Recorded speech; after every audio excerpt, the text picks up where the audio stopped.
Mayor East. Here. Vice Mayor DeGoya. Here. Mr. Input. Here. Chair, Mr. Guido. Here. Mr. Giamasi, Vice Here. Chair. Diane Williams. Here. Mr. Lee should be arriving. In transit. You're right. Okay, Go ahead. Period.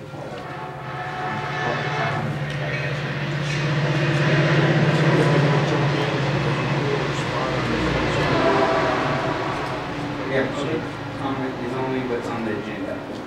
Oh, okay, I want to comment something's off the agenda. Yeah. It's only, only things that items on the I agenda. don't make these rules. I don't either, I'm Yeah, just, because it's a I'm always special trying to meeting. fit, what I figured, Bob, we should put in vice chair's comment time. Vice Chair, Every meeting. Vice Chair's corner. Especially for special meetings, Brown Act restricts it to only the items on the agenda. All right, so purpose of our meeting today is to hear from Catherine about the status at the midpoint of her audit. So without further ado. Thank you. I'm Catherine Yun. This is Grace. She's the manager on the job. We are from Mason Associates. We entered a new contract with the town this year. As a result, we rotated the entire team. So I am new to the job. Grace new to the job, so is the supervisor. We are here today to conduct a meeting with you in regards to what you can expect in an audit, and then we have a few standard questions about fraud that we would like to ask you, and then we also want to give you a very brief update on one of the upcoming GASB 68 that has to do with the pension. That's what we think we're going to do. Is there anything else that you would like me to cover? We'd be allowed to express concern for things that we would like to see in the audit. Yes, that would be one of the questions but if you want to do it now, we can do that. No, let's wait, Tom. Okay, perfect. And so with that, I'm going to turn it over to Grace, that she will go over a few things with you. Thank you, Kat. So good afternoon, Finance Committee members, Mayor. My name is Grace. I'm the audit manager in charge of the finance audit for the town of Magadan. I'm sure that in prior years, you have been informed that audit standard CES 114, which is effective in December 2006, require the auditor to communicate with those charged in governance. So we're going through this. Please feel free to ask any questions if you have any, or feel free to share your ideas with us. So what is auditor's responsibility under the US GAAP? The GAAP requires the auditor to express an opinion that whether the financial statement prepared by the management is in all material aspects confirmed with the US GAAP. So the primary responsibility of preparing the financial statement remains with the town. We as an auditor, our responsibility is to obtain reasonable assurance to make sure that the financial statements are free of material misstatements. So we take into consideration the internal control in our during our audit. But it's not the auditor's responsibility to provide assurance on the effectiveness of the internal control. So this will be a different type of engagement. We are required to communicate significant.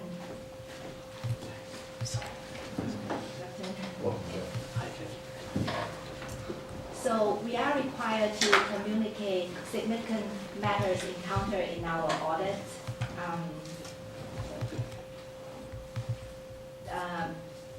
In our professional judgment, if the significant matters is relevant to management's responsibility in overseeing the financial data. However, we are not required to specifically design procedures to address such matters. Okay. So materiality, the FASB defines materiality as the magnitude of omission or misstatement of financial statements. So in planning and performing our audit, we based on our professional judgment to determine the level of materiality. So factors considered will include like components of the financial statement or the extent of the adjustment in prior year's audits. Okay. Any questions so far? So audit scope,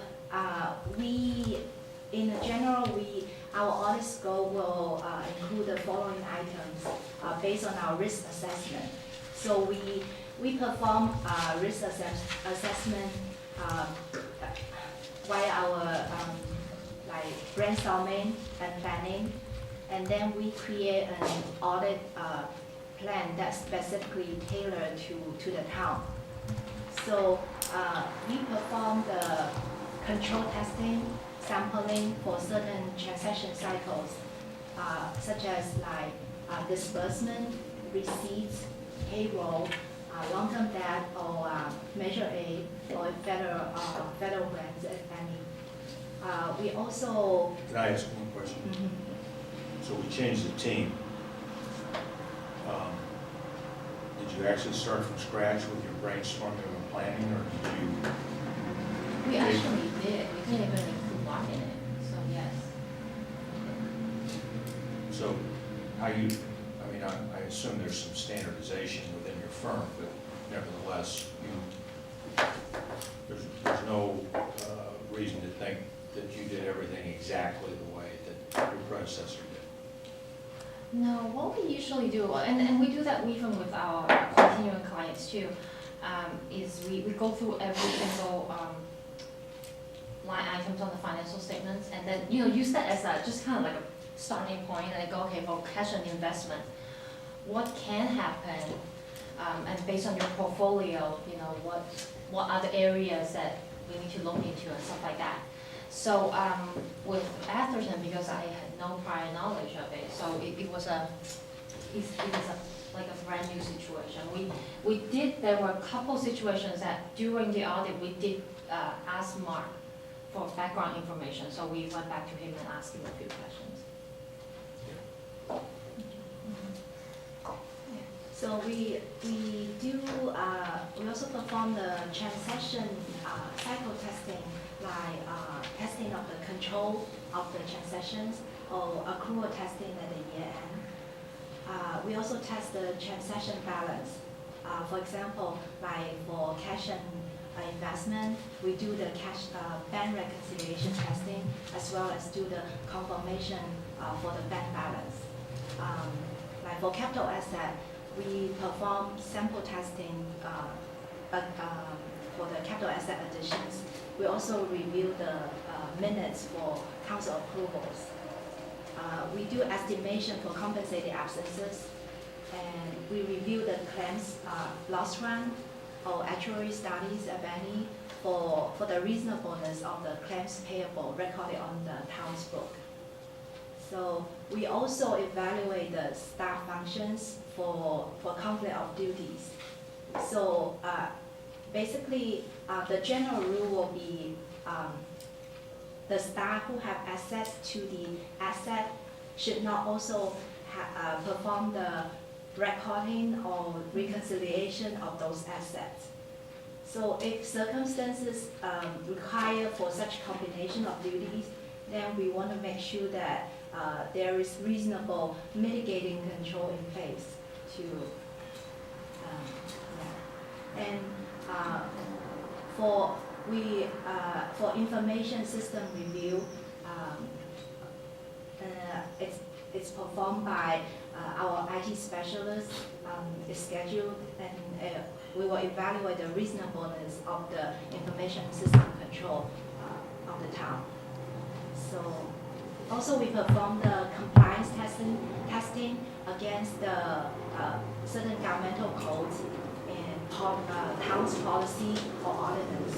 Like for example, for Measure A, we test the compliance against the San Mateo County grant agreements. For like, we also test the compliance with the town's like investment policy, purchasing policy, and certain governmental codes.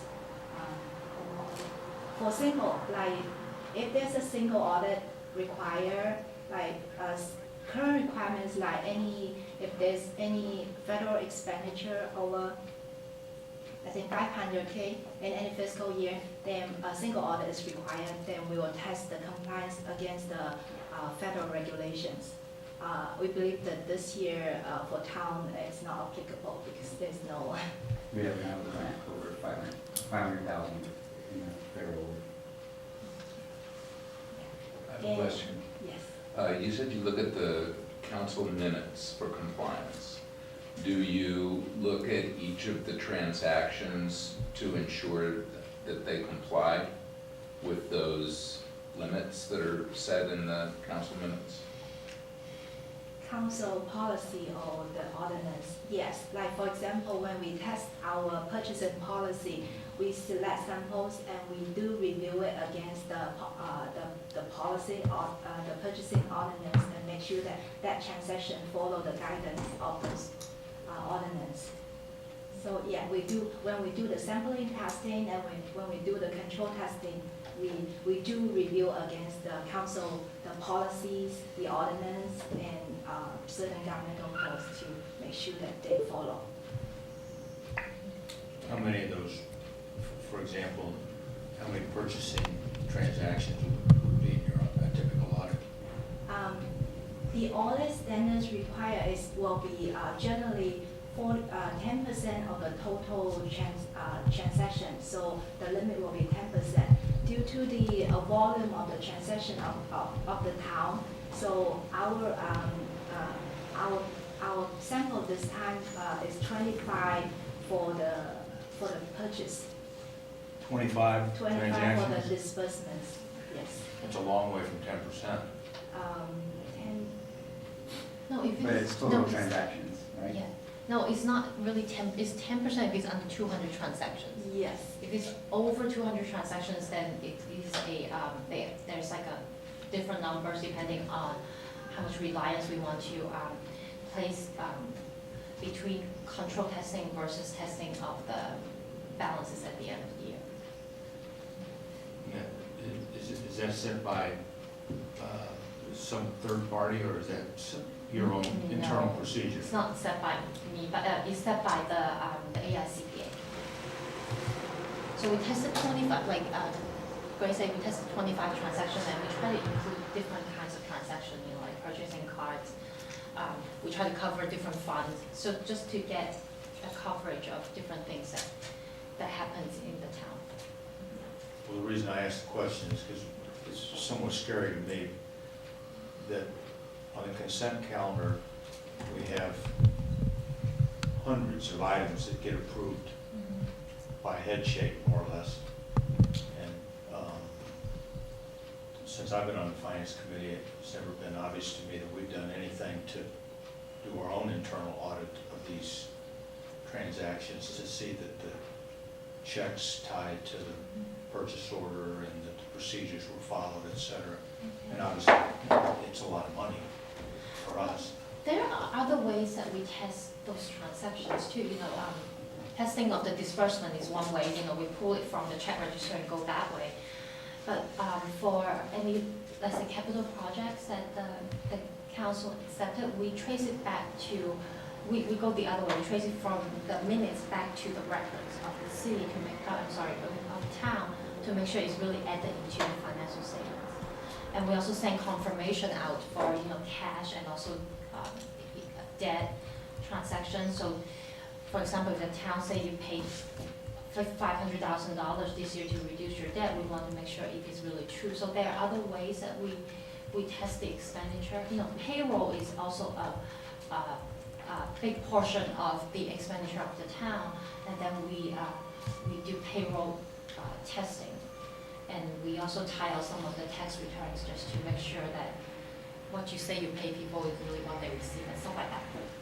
So let me just clarify, based on Bob's concern, which you guys are the independent eyes that are looking at this. You're looking at different independent transactions, maybe taking 25 or 10% or some number, and you're following them from expenditure to what's, in terms of what's stated to make sure that all of those transactions occur. I think that's good. The other place where it seems to me that independence is really important is in terms of the amounts, because there's amount thresholds which require council approval, and you guys are the only ones that are really doing the independent review, other than the balances, the checks and balances that we've established by having different people have different responsibilities within the staff. But you're really the only independent review that are making sure that there aren't, expenditures that are exceeding those thresholds. Yes, and we do look at that. So once we pull a transaction, we go back to the purchasing policy to see what it takes for that transaction to be approved. And we try to pull, like I said, we try to put different kind of transactions with different amounts just to test those authorization thresholds. So that's one of the very important things that we do. I mean, it's easy to pull a transaction to make sure that the invoice is there, but we do a lot more than that. So we provide assistance to prepare the financial statements. We are satisfied that the financial staff has the capability to prepare the financial statements, but we do provide assistance and propose amendments on needed basis. So audit timing. So interim audit was 1 week in June. So we had a very smooth interim. We would like to take this opportunity to thank the finance staff led by Robert Barron, the finance director, for their full cooperation. So during our interim audit, the financial staff demonstrated a high respect to their work. They hold a very earnest and open attitude toward any suggestion for improvement on internal control. So we really appreciate the financial staff's help and assistance, which enable us to have a very smooth interim within 1 short week. So final will start on November 14 for 1 week. So we are expecting a smooth audit because this year there's no complication of new gas fee implementation. So we don't expect much exceptions for this year. Who's here that week? How So many people? it will be I believe it will be the same staff, same supervisor. We had, in interim, we had myself, Grace, and then on site every day was supervisor and 2 staff 1 week. So I think we have the same composition at final. You said that there's no new GASB issue. I thought GASB had just come out with rules for the accounting of post-retirement obligations. Yes, that will be fiscal year 2015, next year. Oh, for next year. Yes. We do have a few GASB implementation this year. It's just there's not going to be a big big impact on your financial statements. Mhm. So there are still 3 that will be implemented this year. Yeah, we'll briefly go through what will be the impact of the new financial GASB for this year, briefly after this. So, management representation.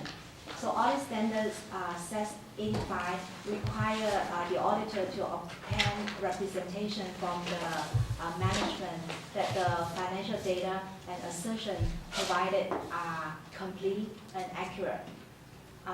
We rely primarily on our audit procedures.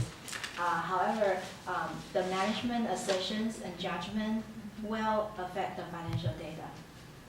Okay. So, Give me an example of that. for example, like estimation, it could potentially depends on your philosophy of how to do the estimation, it could potentially affect the financial data. So another example would be the depreciation, the useful life of the streets. For example, what we usually see is 25 to 35 years, but the town has to pick a number. So the town say, well, we are closer to 25. So for auditor, we go, okay, well, it's reasonably correct, but it is still the estimation of the management. So we're not going to just take an estimation and just use it obliviously, but it is still an estimation. So for fraud consideration, audit standards 699 require us auditors to take fraud into consideration by doing our financial audits. So this statement was issued due to the collapse of Enron, WorkCom, or other private sector fraud. So the fraud is defined as a intentional act that will cause the material misstatement of the financial statements. There are essentially two types of fraud: fraudulent financial reporting or misappropriation of assets. So fraudulent financial reporting is primarily referring to misapplication of accounting principles, omission of financial data, or fictitious or sham transactions. Misappropriation of asset is referring to like theft, concealment, or conversion of physical assets. Okay. So for fraud consideration, we would like to ask the committee members a few fraud questions. I'd like to address this issue. As the longest serving member of the audit committee, I'm going to request 4 specific items from the past. 1, credit cards. We found a huge amount of credit cards. We reduced them some number of years ago to 4 or 5 with limits. I want to know, is that policy still in place? Have the number of cards increased? If so, by what amount? And who authorized them? Second item, asset trail.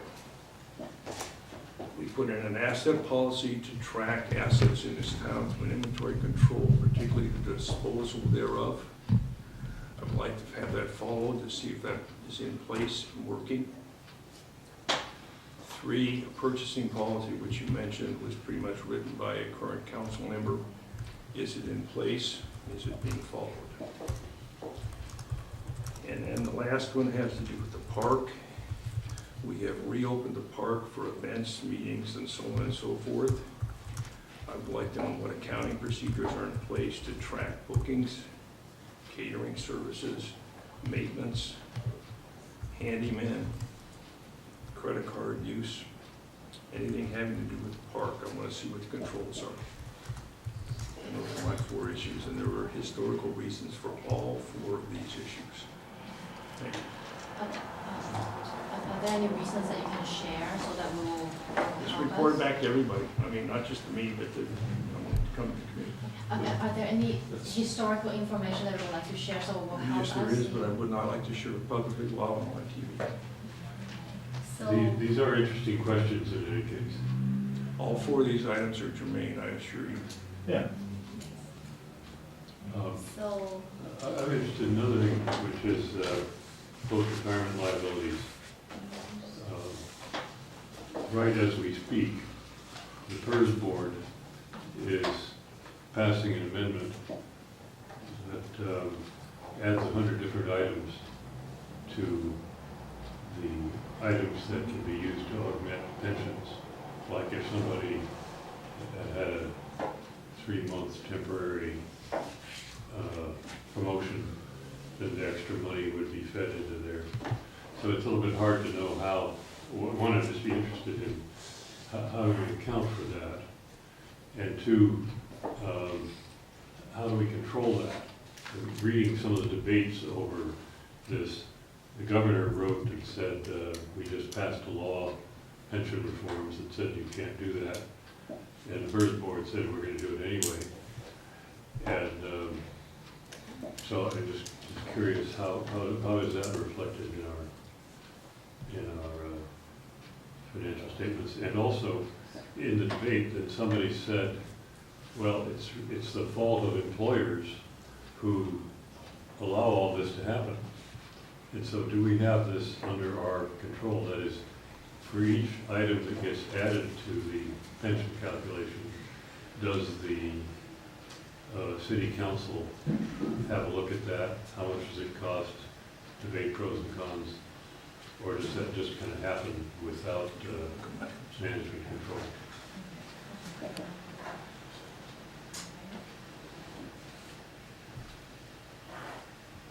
Anything else?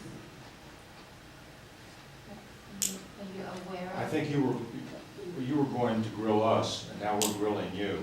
So, I don't know in which order we need to grill each other, but are these questions that can be answered off the top of your head? Some of them are, but I thought maybe I get a whole list and then I go back to answering.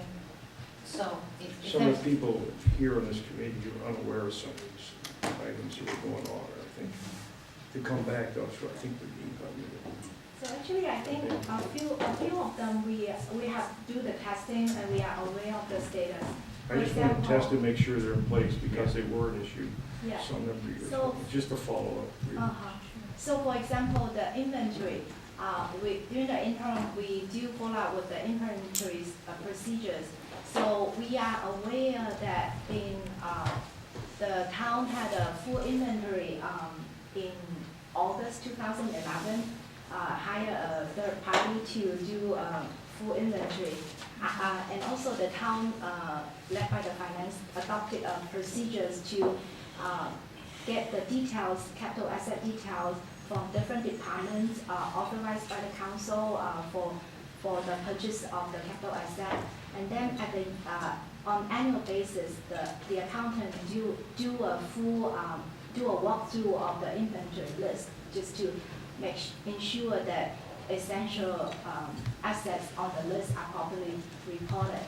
So this was actually. I'm more concerned about the disposal thereof than the inventory. Yeah, and everything that you asked questions of is, that's what the auditor, they do for their Right, that's why I'm process. asking, I'm just So there's, just to pick bringing it up, it out, let's a take. bogus number, let's say there's 100 assets, I'm sure there's way more than that. Do you take 10 or 15 or 20 of those assets and verify that they're there, and verify that they're being properly depreciated and or properly disposed of, and accounts are being properly credited, et cetera?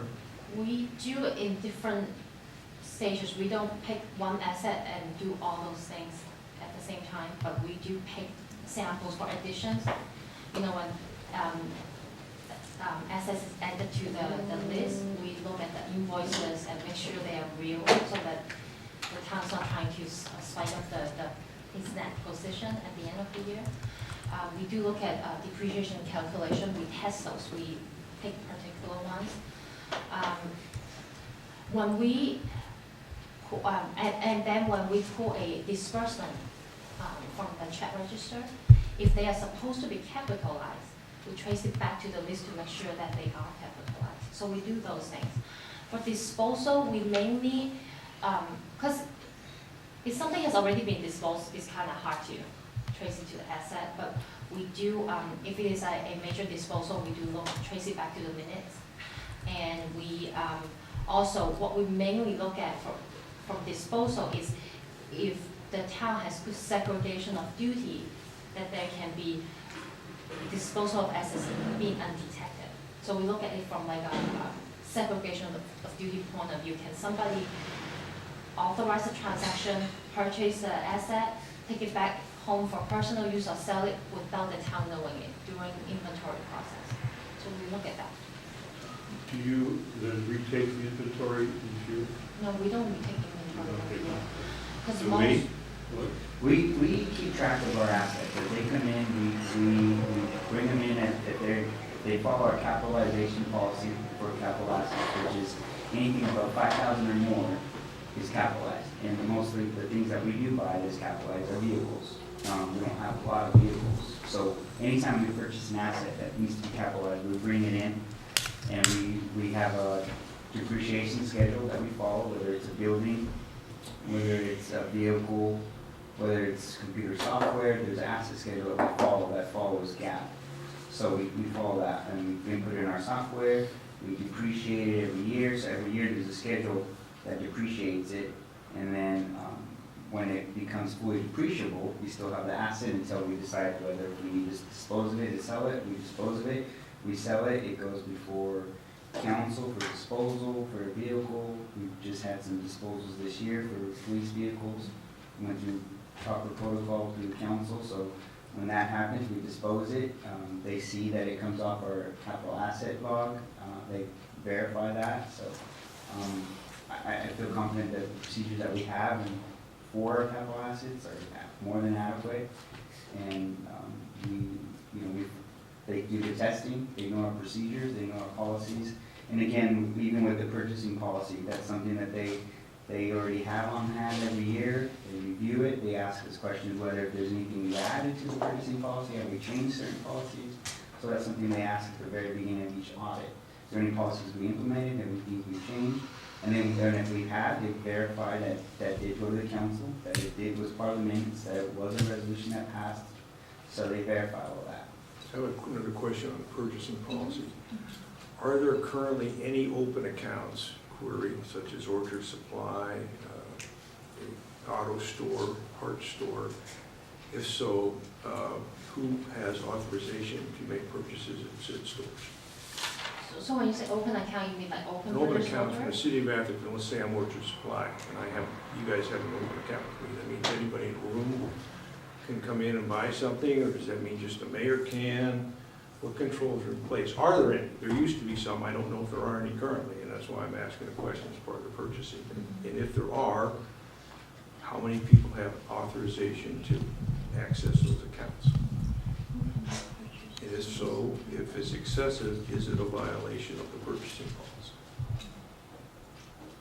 This was a major source of fraud in San Francisco. Well, we had a little fun with it down here too, Bob, so let's just leave it at that for now.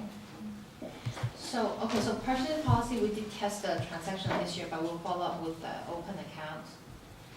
And then going back to the credit cards, currently there is a policy as part of in your purchasing policy. There's a section in the purchasing policy that is related to, actually I have it written down somewhere here, that is related to the credit card purchase. It was in section 3.16.0.